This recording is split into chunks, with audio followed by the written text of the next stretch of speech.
오늘도 주일 예배에 오신 한 분 한 분 진심으로 환영하고 축복합니다. 우리 함께 기도하겠습니다. 하나님 감사합니다. 오늘도 거룩한 주일 주님과 함께 귀한 은혜의 시간을 우리 가운데 허락해 주셔서 감사합니다. 우리가 주님 안에 있고 주님이 우리 안에 있어 오늘도 하나님께서 우리에게 부어주시는 말씀의 충만한 은혜, 그 은혜가 우리 안에 차고 넘치는 귀한 시간이 되게 하여 주옵소서. 예수님 이름으로 기도합니다. 아멘. 네, 함께 찬양 드리시겠습니다. 고난 내 영혼.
기도하겠습니다.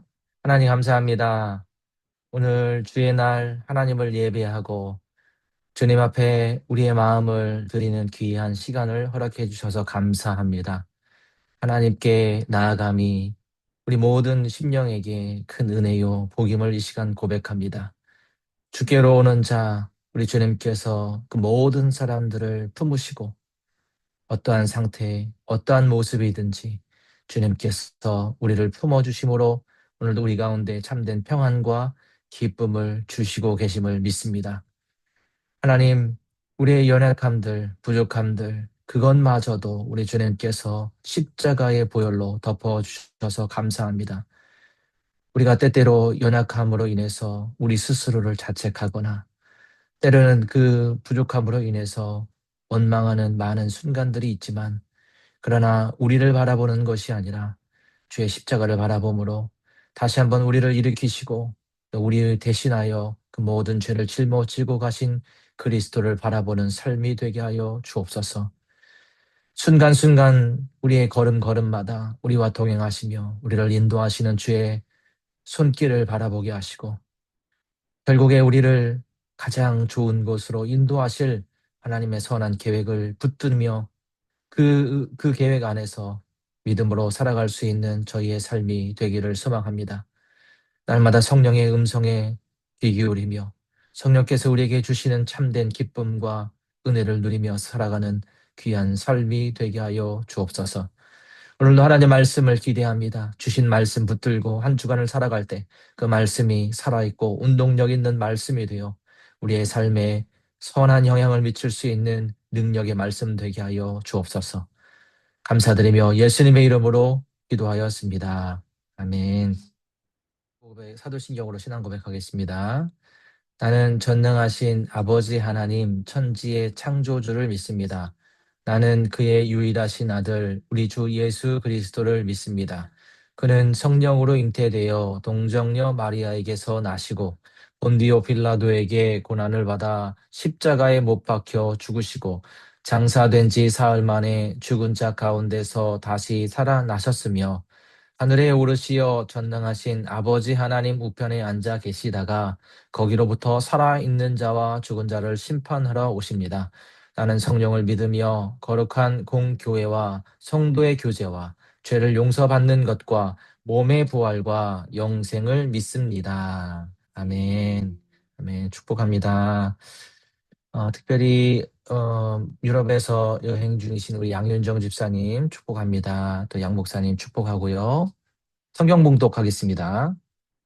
하나님의 말씀은 누가복음 10장 25절에서 37절까지 말씀입니다. 오늘 하나님께서 우리에게 주시는 말씀은 누가복음 10장 25절에서 37절까지 말씀입니다.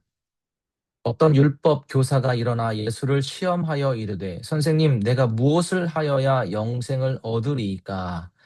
예수께서 이르시되 율법에 무엇이라 기록되었으며 내가 어떻게 읽느냐?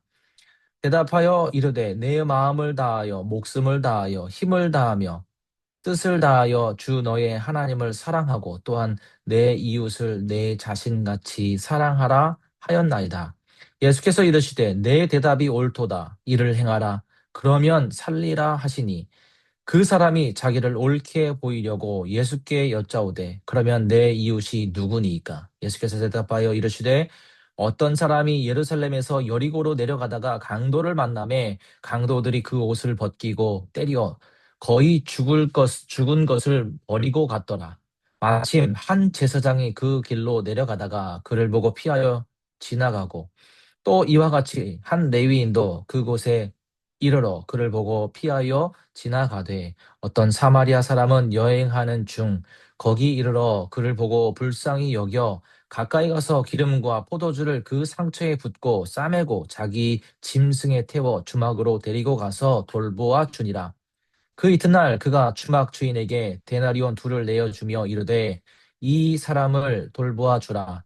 비용이 더 들면 내가 돌아올 때에 갚으리라 하였으니 내 생각에는 이 세 사람 중에 누가 강도 만난 자의 이웃이 되겠느냐 이르되 자비를 베푼 자니이다. 예수께서 이르시되 가서 너도 이와 같이 하라 하시니라. 아멘.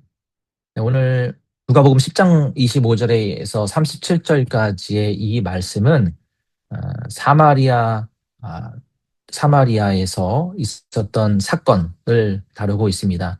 예수님께서 선한 사마리아 사람의 이 행함을 예로 들면서 결국에 우리 신앙인들, 믿음의 사람은 어떻게 살아야 하는지에 대한 부분들을 말씀해 주시고 있죠. 이 말씀을 읽으면, 이 말씀을 묵상하면, 교회됨이란 무엇인가? 그리고 진정한 그리스도인은 어떠한 사람인가? 그리스도인다움이란 무엇인가? 라는 이런 질문들이 우리 마음에 가득하게 되는 그런 본문 말씀입니다. 이 질문으로 한번 시작해 보고 싶습니다. 어떻게 사는 것이 정말 참된 그리스도인의 삶일까요? 우리 그리스도인의 삶은 어떠해야 할까요? 이 질문을 지난 한 주간 동안 저 스스로에게 해보면서 좀 여러 가지 생각을 하게 되었습니다. 사실 참된 그리스도인이 누구인가라고 하는 이 질문을 가지고 현재 우리가 살고 있는 한국 사회를 들여다보면 어, 쉽게 이야기할 수 없는 좀 부끄러운 모습도 있습니다. 한 신학자가 이런 얘기를 합니다. 역사상 한국 교회처럼 가장 빨리 성장한 나라가 없다라고 이야기합니다. 정말 빠르게 성장했죠. 그런데 한국 교회처럼 가장 빨리 가라앉는 나라도 없다라고 이야기를 했습니다. 그 이유가 뭘까?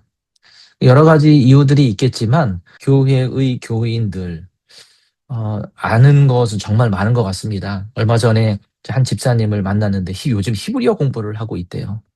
요즘 CGN인가요? TV에서도 유명 연예인을 통해서 언어 공부를 하는, 성경 공부를 하는 그런 프로그램도 생겨났습니다. 요즘 설교하기가 참 쉽지 않습니다. 왜냐하면 지금도 이렇게 영상을 만들어서 이제 유튜브로 나가게 될 예정인데 명확한 근거를 제시하지 않으면 들으시는 많은 평신도분들 또 많은 들으시는 청중들이 그것을 보실 때에 요즘은 정말 많은 지식을 가지고 있기 때문에 무엇이 잘못됐는지 어디에 근거가 됐는지를 따지시는 분들도 굉장히 많으세요. 그러다 보니까 이게 말씀을 전하는 것도 쉽지 않은 그런 시기 속에 우리가 살아가고 있죠. 아는 것이 참 많습니다. 하지만 아는 것이 많은 만큼 우리가 삶에서 복음을 그 말씀대로 살아내고 있는가라고 하는 질문 앞에서 저를 포함한 많은 성도들이 쉽게 대답하지 못할 수도 있겠다 이런 생각을 해봅니다. 우리가 많이 아는 만큼 세상이 변화되는 것 같지 않습니다. 폭넓은 지식이 있다고 해서 그리스도인다운 삶을 사는 것 같지 않은 것 같아요. 많이 아는 것이 우리 신앙에 정비례한다면 오늘날처럼 교회나 그리스도인들의 어떤 지탄의 대상이 되지는 않았을 거라고 생각합니다. 그래서 오늘 우리가 이 시대에 직면한 교회의 문제는 아는 것이 부족해서가 아니라 행하지 못해서 생긴 결과로 보여집니다. 그런 의미에서 오늘 본문이 던져주는 메시지는 분명하고 오늘날 우리 그리스도인들에게 주시는 하나님의 말씀입니다. 율법교사가 이런 질문을 합니다. 선생님, 내가 무엇을 해야 영생을 얻겠습니까? 얼마나 성경적인 질문입니까? 수준 높은 질문이죠. 영생에 대한 갈망, 그 열정을 담고 있는 질문인 듯 합니다. 하지만 그의 이러한 고상한 질문의 그 의도가 잘못되었습니다. 이 질문에 대한 의도가 어떠했는지 25절에 나옵니다. 25절 말씀을 보니까 그 의도는 예수님을 시험하기 위함이었습니다. 예수를 시험하여 이르되 진리를 알기 위한 열정보다 예수님을 어떻게 하면 시험에서 그를 곤경에 빠뜨릴까? 그 시험하기 위해서 영생에 대한 질문을 던지고 있습니다. 여기서 시험하다라고 하는 이 헬라어는 ek페라이조라고 하는 단어입니다. 이 단어가 신약 성경에서 누가복음, 마태복음 또 그리고 고린도 전서에서 등장을 몇 군데 하고 있는데요.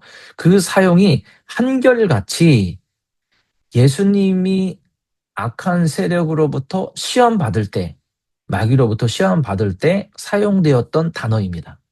그러니까 순수하게 궁금해서 질문한 것이 아니라 그 의도가 어떻다는 얘기입니까? 굉장히 악한 의도를 가지고 질문하고 있다라는 것을 보여주고 있죠. 우리가 아무리 복음에 대한 열정을 갖고 있더라도 그 동기가 순수하지 않으면 좋은 열매를 맺을 수 없습니다. 동기가 순수하지 않으면 복음을 이용하는 것에 불과할 수 있죠. 결국에 율법 교사는 자신이 알고 있는 그 복음에 대한 지식을 가지고 자신을 드러내기 위함 또는 다른 사람을 넘어뜨리기 위한 그런 목적으로 이용한 것이죠. 그렇게 된 이유가 무엇일까? 그 이유는 오늘 말씀을 자세히 곰곰이 우리가 살펴보다 보면 그의 삶이 무엇에만 초점을 두고 있었기 때문입니다. 그 질문을 한번 다시 볼까요? 25절 말씀입니다. 제가 읽습니다. 선생님, 내가 무엇을 하여야 영생을 얻으리이까? 여기서 말하는 이 문장의 주된 관심사, 그의 관심사는 무엇이었습니다. 하지만 예수님은 무엇 대신에 무엇보다는 어떻게에 관심을 두셨습니다. 율법 교사의 질문에 대해서 예수님이 이렇게 대답합니다. 26절에 보니까 예수께서 이르시되 율법에 무엇이라 기록되었으며 내가 어떻게 읽느냐. 무엇과 함께 예수님은 어떻게를 강조합니다. 무엇도 중요하죠.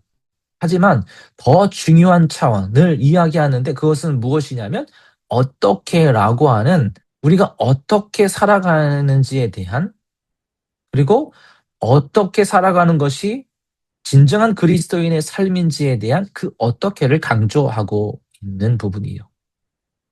율법학자가 잘한 것, 복음의 핵심을 바로 알고 있었죠. 그거 정말 잘한 일입니다. 율법학자 정도 되니까 그거 모르면 안 되겠죠. 27절에서 그가 대답합니다. 하나님 사랑, 이웃 사랑, 거침없이 이야기를 합니다. 말씀의 근거를 두고 있습니다. 복음의 핵심을 이야기하고 있습니다. 그는 그 말씀을 어떻게 삶에서 구현해낼지에 대한 고민을 생각하는 것보다 무엇이라고 하는 것에 관심을 두고 있었기 때문에 무엇이라고 하는 것은 바로 알고 있었지만 어떻게 살아가는지에 대한 부분은 그가 알지 못하고 있었던 것이죠. 그래서 예수님은 무엇에 대해 아는 것도 중요하지만 그 무엇을 삶에서 어떻게 살아낼 것인가 이 질문을 던지고 있습니다. 오늘 이 질문이 사실 우리를 향한 질문이기도 합니다. 우리가 복음은 무엇이다. 그리고 예수님께서 왜 오셨다. 그리고 성경이 말하는 진리는 무엇인가. 이런 부분들을 어렴풋이나마 또는 확실히 이게 무엇인지 알고 있습니다. 하지만 그 알고 있는 것을 어떻게 우리의 삶에서 실천해 낼 것인가에 대한 이 부분에 대하여는 사실 막막한 경우도 종종 우리 가운데 있다라는 사실. 오늘 이 내용을 담고 있는 것입니다. 바로 알아야 되죠. 그런데 거기에서 멈추는 것이 아니라 우리가 알고 있는 것을 삶에서 한 가지라도 실천해 내야 합니다. 아는 말씀이 내 삶에서 살아 역사하는 말씀이 되어야 합니다. 그래서 knowing이 doing이 되어야 하죠. 행함이 있는 믿음, 그 믿음을 우리는 소유해야만 합니다. knowing, 아는 것, 그리고 doing, 행하는 것.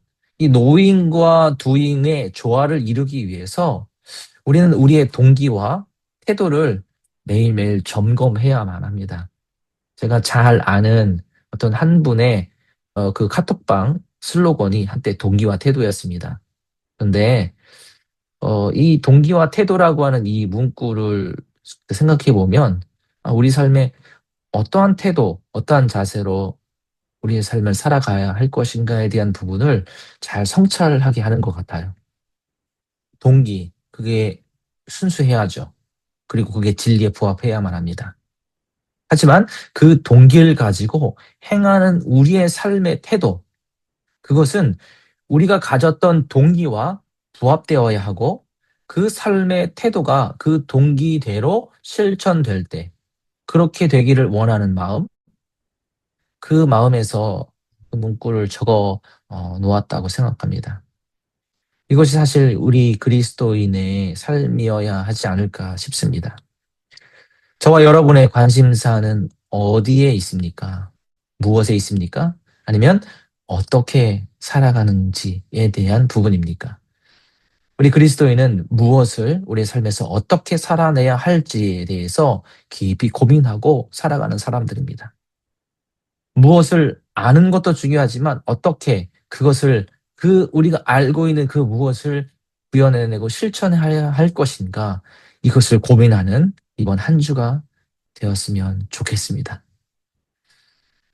우리가 무엇에만 초점이 맞추어지면 나타나는 반응이 있습니다. 오늘 율법 교사의 모습을 보면 자기를 정말 과시하는 모습을 볼 수 있습니다. 보이는 것이 참 중요하거든요. 율법 교사가 예수님께 이러한 질문을 던진 것은 자기 과시를 위함이었습니다. 자기가 가지고 있는 이 많은 지식, 그리고 제대로 알고 있다라고 하는 자기 과시, 이것을 드러내기 위함이었습니다. 29절 말씀 한번 볼까요? 그 사람이 자기를 옳게 보이려고 예수님께 여짜오되 그러면 내 이웃이 누구니까? 자, 옳게 보이려고. 자기가 지금 하고 있는 게 잘 하고 있는 거다. 그리고 자기는 정말 이 정도 내가 행하는 거면 칭찬받을 만하다라고 하는 이러한 마음을 가지고 예수님께 질문을 던진 겁니다. 떠오르는 단어가 하나 있죠. 체면. 우리가 체면 차린다고 하잖아요. 뭘까요? 체면 차린다고 하는 것은 내가 보여지는 것, 그것을 너무 소중하게 여기기 때문에, 중요하게 생각하기 때문에 그렇게 체면을 차리고 때로는 외식도 하고 이런 걸 하고 있죠. 율법 교사는 자기의 삶이 적어도 말씀에 따라 살고 있다고 생각했던 것 같아요. 자신이 옳음을 보이고 싶었던 거죠. 그래서 자기의 지식을 드러내고 말씀대로 살고 있다라고 하는 그 자부심, 그것을 사람들 앞에 드러내어 칭찬받고 싶었을 것입니다. 예수님께서 야 그래, 야 너 정도면 아주 훌륭해, 이런 소리를 듣고 싶지 않았을까요? 하지만 예수님께서 들려주신 대답은 칭찬이 아니라 하나의 이야기였습니다.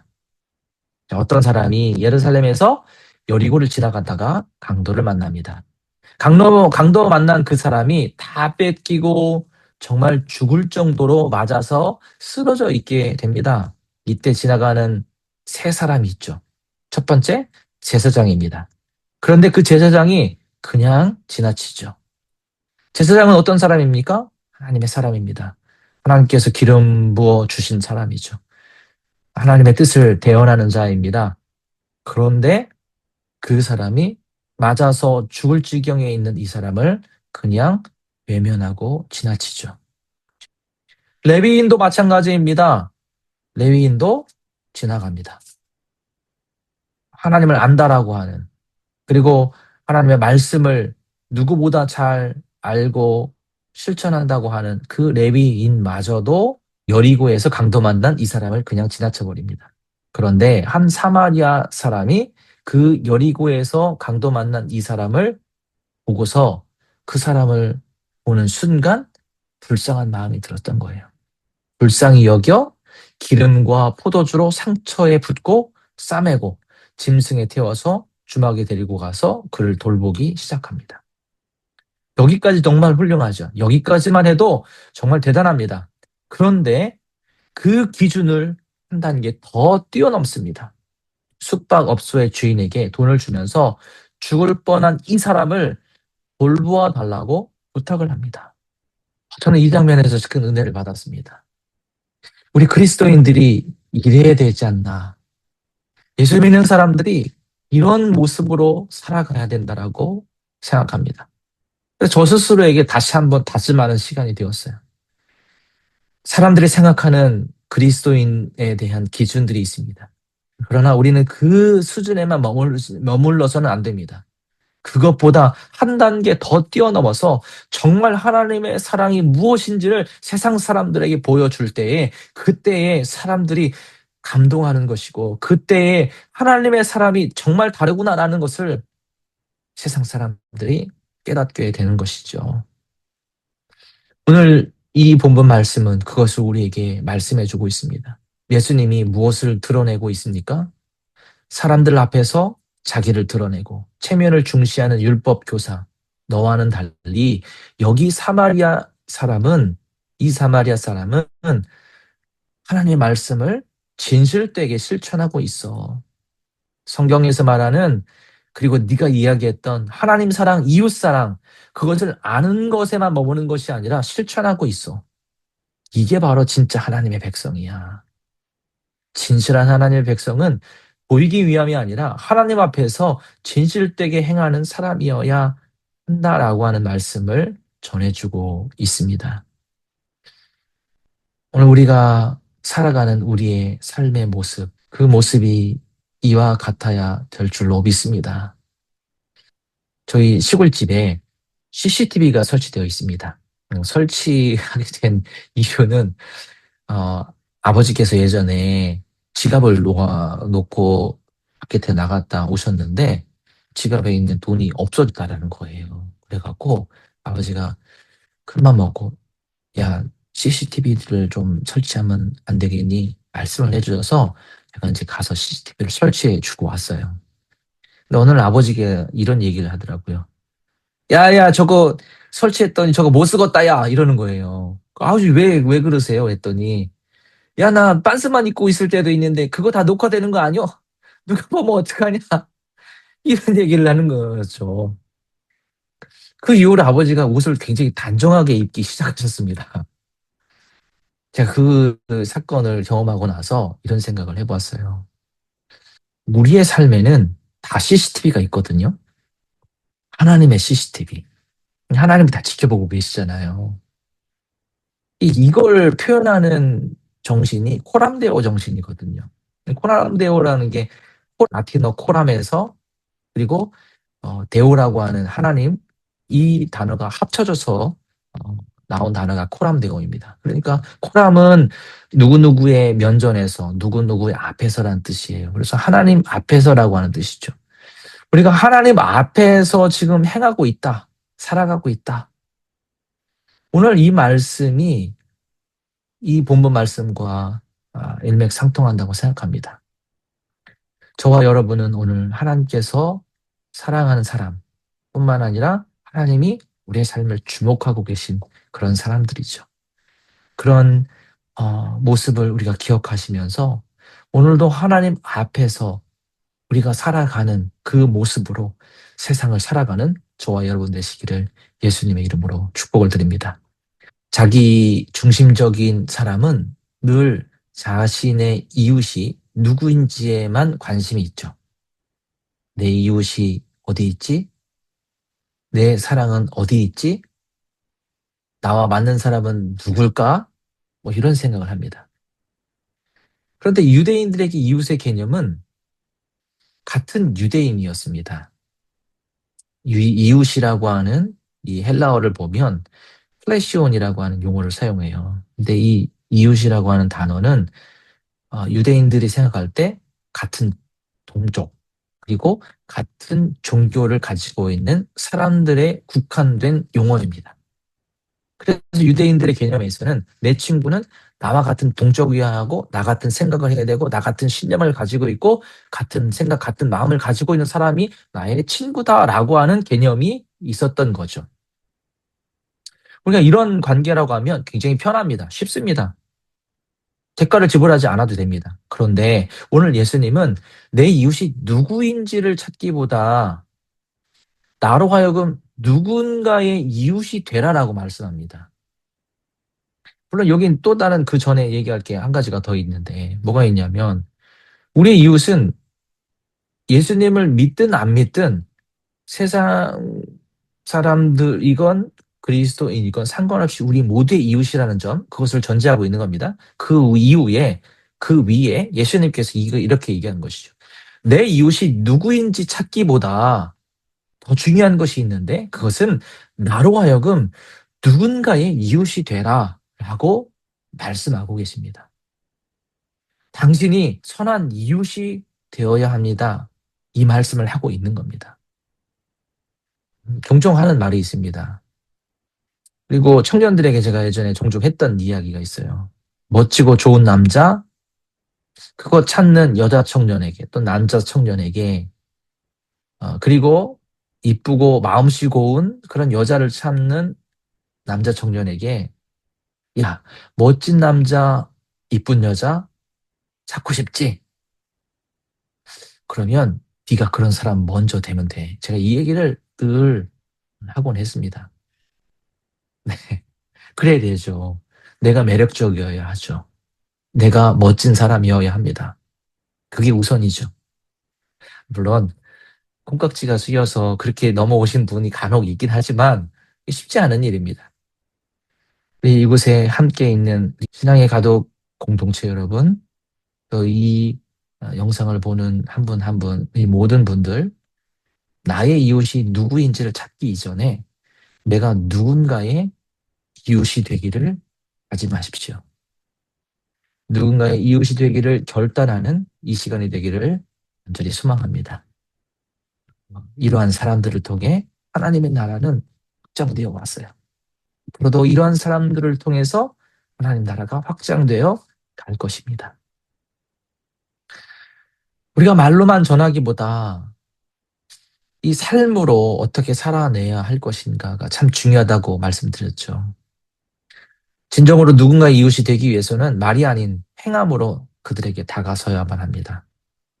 말을 하지 않아도 삶이 예수님의 사랑을 말하고 있다면 그 삶에는 능력이 나타납니다. 사람을 변화시키는 것은 말로 변화되는 것이 아니라고들 말합니다. 무엇이 사람을 변화시킬까요? 그 사람의 진심, 그 진심을 통해 가지고 드러나는 말과 행동, 이것이 사람을 결국에 변화시키죠. 이 시대는 말로 전도하는 시기가 아니라고들 말합니다. 오히려 복음을 가릴 때가 있죠. 우리의 삶으로 말하는 시대입니다. 행함으로 그리스도의 손길을 전해야만 합니다. 신앙인다운 삶으로 사람들에게 감동을 주어야 하죠. 그 감동은 어떻게 주어야 할까요? 아까 얘기한 것처럼 사람들의 그 기준, 거기까지만 우리가 행동한다면 사람들에게 감동을 주지 않을 거예요. 사마리아인의 삶이 감동인 이유가 무엇입니까? 죽게 된 그 사람의 상처를 싸매주고 돌보아 주었더라? 이 순간일까요? 진짜 감동의 순간은 35절 말씀이에요. 아까 얘기한 것처럼 돌보아 주고 들어가는 비용은 내가 다 줄 테니까 이 사람을 잘 돌보아 주세요라고 말했던 이 35절 말씀 때문입니다. 그리스도인이 그리스도인다워야 하는 것은 당연하지만 어떤 특별한 기준을 뛰어넘어야 그들에게 감동을 줄 수 있습니다. 그래서 누군가의 이웃이 되는 것은 우리의 한계, 그 한계를 뛰어넘는, 그 한계를 뛰어넘어서 삶으로 살아내는 그러한 모습입니다. 쉽지 않죠. 그러기 위해서는 우리의 힘으로 감당하기 벅찹니다. 나 하나 간수하기도 너무 힘든데 이거 어떻게 살아가란 말이야. 어떻게 이렇게 살 수 있단 말이야. 그래서 우리는 기도해야만 합니다. 나는 할 수 없죠. 하지만 예수님께서 그렇게 하라고 말씀하셨기 때문에, 그리고 예수님이 행함으로 보이셨기 때문에 예수 그리스도의 영이신 성령의 능력을 힘입어 누군가의 이웃이 될 수 있습니다. 사도행전 1장 8절에 말씀합니다. 오직 성령이 너에게 임하시면 너희가 권능을 받고 예루살렘과 온 유다와 사마리아와 땅끝까지 이르러 내 증인이 되리라 하시니라. 성령의 능력을 구하는 한 주가 되십시오. 그 능력으로만 우리는 예수 그리스도의 증인이 되고 누군가의 이웃이 될 수 있습니다. 왜 기도합니까? 그 능력을 더 충만하게 구하기 위함입니다. 우리 사랑하는 성도님들, 오늘 예수 그리스도의 말씀을 우리 마음에 새겨넣기를 소망합니다. 28절입니다. 이를 행하라, 그러면 살리라. 37절입니다. 가서 너도 이와 같이 하라. 오늘 이 말씀이 그저 좋은 말씀으로만 끝나면 오늘 율법 교사와 같은 사람일지 모르겠습니다. 내 이웃이 누구인지를 찾기보다 내가 누군가의 이웃이 되어줄 것을 결단하는 이 시간 되기를 소망합니다. 말로만 전하기보다 행함으로 말씀을 실천할 것을 다짐하는 이 시간이 되기를 소망합니다. 한 말씀이라도 삶에서 살아낼 수 있는 말씀이 되도록 오늘도 기도할 때 성령의 능력을 구하십시오. 오늘날 우리는 말씀의 홍수 속에 살아가고 있습니다. 하지만 동시에 우리는 능력의 가뭄 속에 살아가고 있습니다. 말씀이 능력이 되기 위해서 우리의 삶으로 세상을 향해 말해야 합니다. 우리의 삶이 능력이 있는 삶이 되기 위해서 살아 운동력이 있는 말씀이 머리에만 있는 것이 아니라 우리의 손과 발로 흘러가게 하십시오. 그럴 때 하나님의 나라는 점점 확장해 나갈 것입니다. 그 아름다운 축복의 통로로 쓰임받기를 예수님의 이름으로 축복을 드립니다. 아멘. 기도하겠습니다. 하나님, 오늘 이 말씀을 우리 마음속에 새겨 넣습니다. 나의 이웃을 찾기보다 내가 누군가의 이웃이 되기를 결단하며 오늘도 이 말씀을 우리의 삶에서 실천하는 자로 살아가겠습니다. 우리의 능력이 부족하오니, 우리가 연약하오니 하나님 우리 가운데 나의 심령 깊은 곳에서부터 성령의 능력이 흘러나와 그 능력으로 살아낼 수 있도록 힘과 능력을 더해 주시옵소서. 오늘도 이 말씀 품고 호람대오 정신으로 한 주간을 살아갈 때 우리와 동행하시는 하나님의 손길 깊이 체험하는 한 주 되게 하여 주옵소서. 예수님의 이름으로 기도하였습니다. 아멘. 우리의 삶에서 하나님의 능력이 나타나기를 기대하시는 마음으로 이 찬양 함께 드리겠습니다.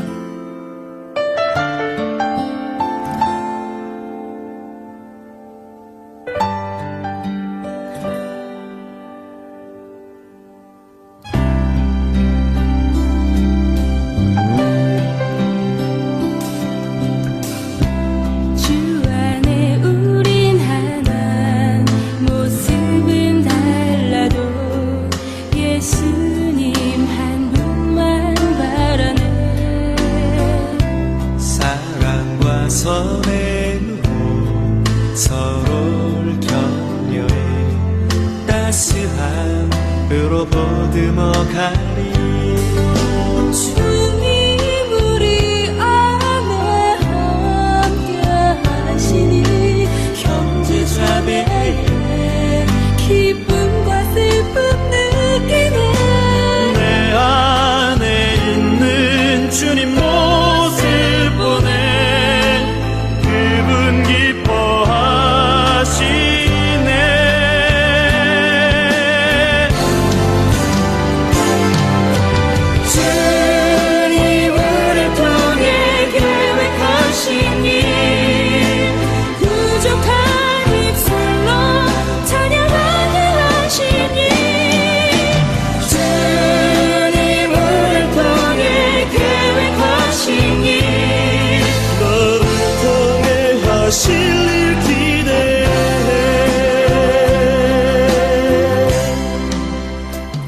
광고 드리겠습니다.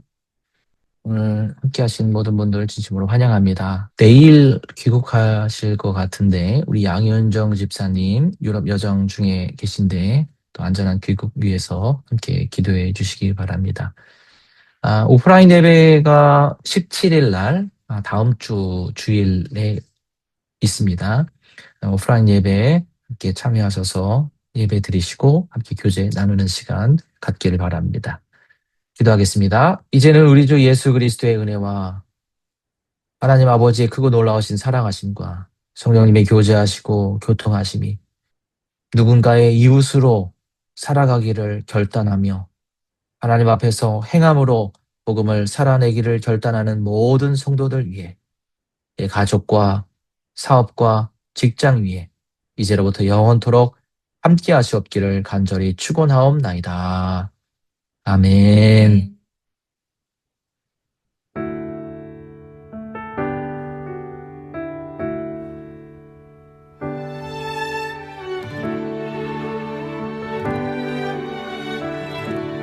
네, 오늘 예배를 모두 마쳤습니다. 함께 하신 분들 감사합니다. 고맙습니다. 주의 부름 받은 성도입니다. 안녕. 안녕.